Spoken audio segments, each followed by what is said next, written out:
Ilan sa kanila ay sina Terence Calatrava, former Undersecretary of Office of the Presidential Assistant of the Visayas of the Philippines, Kong Roman Romulo of Pasig City, Kong Jojo Ang of Usmag Ilonggo Party List, Congressman Patrick Michael Vargas of Quezon City, Kong Juan Carlos Arjo Aitayde of Quezon City, Nicanor Nicky Briones of Agap Party List, Congressman Marcelino Marcy Teodoro of Marikina, Congressman Florida Robes of San Jose del Monte, Bulacan, Congressman Leandro Jesus Madroño of Romblon, Congressman Benjamin Benji Agarao Jr., Congressman Florencio Gabriel Bem Noel of Anwaray Party List,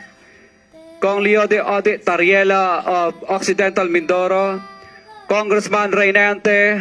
Arrogancia of Quezon Province, Kong Marvin Rillo of Quezon City, Kong Teodoro Haresco of Aklan, Kong Antonieta Yudela of Sambuanga Sibugay, Kong Dean Asisio of Caloocan, Kong Marivico Pilar of Quezon City. Mr. Curly, yung record mo ba nagsimula anong taon? Actually, 2022 po lahat nag-start itong record po nito.